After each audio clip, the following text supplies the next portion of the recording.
Hi, my name is Chris Thompson. I was the founder and the CEO of WorkOrder.es. How it all began. All right, so a number of years ago, let's say like 4.5 years ago, 5 years ago, I bought a couple houses, renovated them, bought them out of foreclosure, renovated them, became a first-time landlord. And immediately my tenants began emailing, texting, calling me when there were issues. And I thought there had to be a lot easier way to be able to handle these issues, to be able to make one run to Home Depot instead of like 3 different runs to Home Depot. So I started looking in the marketplace for software. And there was great software out there for really big property management companies, but there was nothing for the little companies. So again, you got to rewind about 5 years. So I said, all right, well, I can develop it. That's not a problem. So I started developing it, started using it with my own tenants. Talked to a couple different other friends that also had some investment properties, and they were having the same problems. So I said, all right, great, let me make it so that somebody else can create an account. Then a property management company in Saratoga approached me saying they've got the same problem of managing their investment properties. Their tenants aren't able to get in touch with them. They need to, if there's a water leak, for example, which is a very real thing in real estate, they want to know immediately, not like when you come in to pay your rent check. So we started using it with a couple different property management companies. Eventually, the software started to take off. Got a couple of pretty large customers out in New York City, and the company grew. And then it didn't grow. So one of the challenges of a startup is you've got to develop a product, you've got to make sales, you've got to raise funding in some cases. And you can't do all 3 really well. And I was focusing on raising funding, and I was focused on the product. And I wasn't as focused on sales. So our sales kind of plateaued, and then they dropped. Around that time, I realized that I need to get big really quickly. And I had exhausted all of my own funding. Serendipitously, I had met an entrepreneur in New York. He had a startup, and they had really great traction, and he had access to capital. His pain point was technology. He didn't have the back end or the technology, such as a work order operating system. So we started talking, and they said, hey, we're raising another round. We got some good traction. Why don't we talk? I said, all right, well, I'm not ready to sell you. I still want to see what I can do with this. So we started talking. So we met for the first time in Lake George. It was like summer of 2016. Had coffee first, turned into lunch, turned into drinks afterwards. It was such a great synergy. So we talked about what would a merger look like? Because at the time we were talking about a merger and not an acquisition. So I said, all right, so here's what I'd be looking for. He's like, here's what I want. We tried to figure out what our roles would be. And it became very clear to me, I wasn't looking for a merger. I was looking for an acquisition. I was looking for an exit.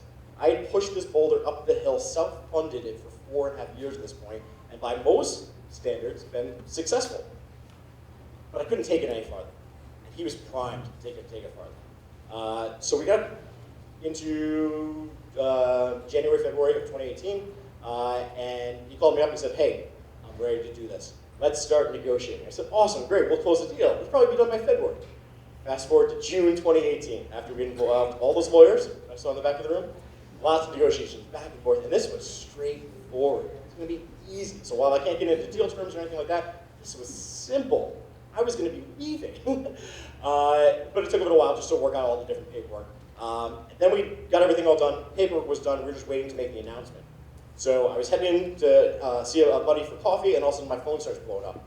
And people start congratulating me. My mom called. She's like, congratulations, I read the news. I'm like, what news? That apparently it went out. So their PR person released on the press release a little bit earlier, and everything was done. We were going to do a different kind of announcement, but it went out. So in June 2018, WorkOrder.es was acquired by Bixby Hospitality in New York City, and I became a member of the advisory board. Which is a really fancy way of when they have a question, they call me up. When we were talking about how to integrate the technology, they called me up and consulted with my development team. That's how it began. I probably just fast forward a bunch of things. That was the acquisition. Life after acquisition. It's really fun after. It's stressful getting to. And since then, I've had a really great opportunity. And it's opened up a lot of doors. So I've met a lot of really great people, like investors, other developers, other entrepreneurs. I've been asked to talk to a couple different classes about entrepreneurship. And anyone that knows me knows I can talk.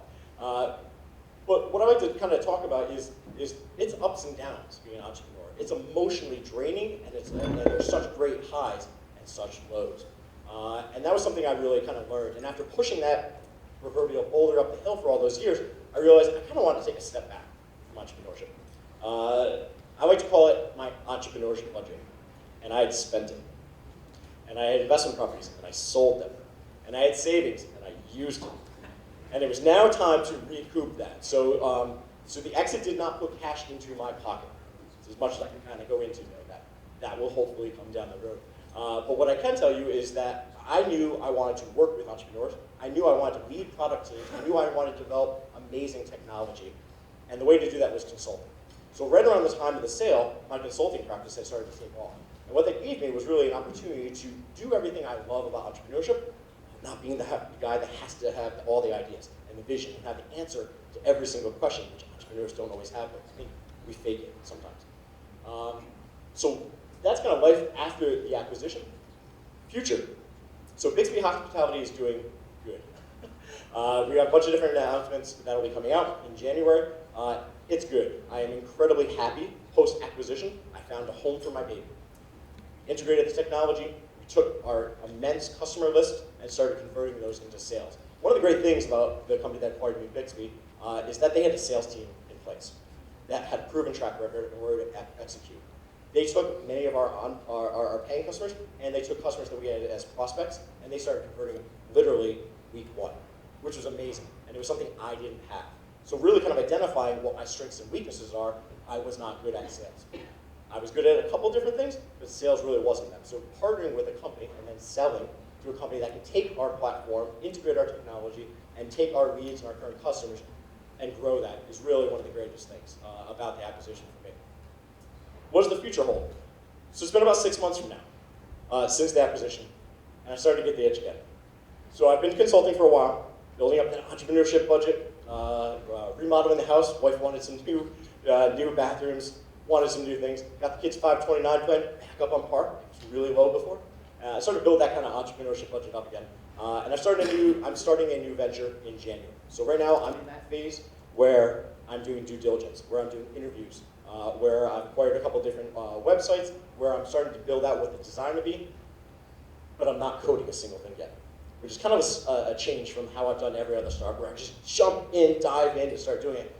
But I've learned a lot over these last 5 years. I've learned that I need to really understand the market fully. I need to understand pain points better. I need to have a better go-to-market strategy. I need to understand how I'm going to execute on my new vision before I write a single line of code, which is very different from how I like to do things in the past. So I've taken the last approximately 6 months now to begin doing that research. So I do have one ask. It's not for funding, it's not even for advice. I'm doing customer interviews. So sold a company. That's awesome. I'm right back to square one.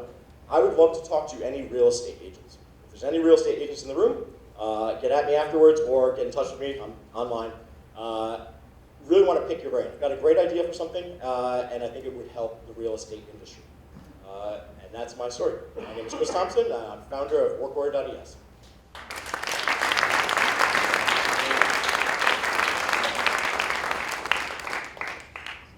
Yes? What geographic area are you looking to start in? What geographic area are you looking to start in? In terms of the new venture in real estate? Worldwide. And there's a reason for that. So the idea is a very niche idea that will not work if we just target just upstate New York, or just Florida, or just the Caribbean. It needs to be worldwide.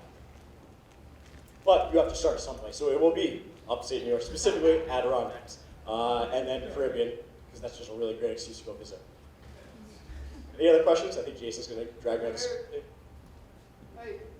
Yes? So, as an entrepreneur who's hoping to get people to talk to him, what's your contact info? Contact info. So I am on LinkedIn. I'm on Twitter. I run Saratoga Tech Talks. So we're holding an event third Wednesday of January at the new PUBG Mad Glory office space in Saratoga. Yes, Susan. So I'm also a founding and board member of the New York Tech Loop. So look me up. I'm on LinkedIn and I'm on Twitter. Probably not the best way to get at me. Or come see me after.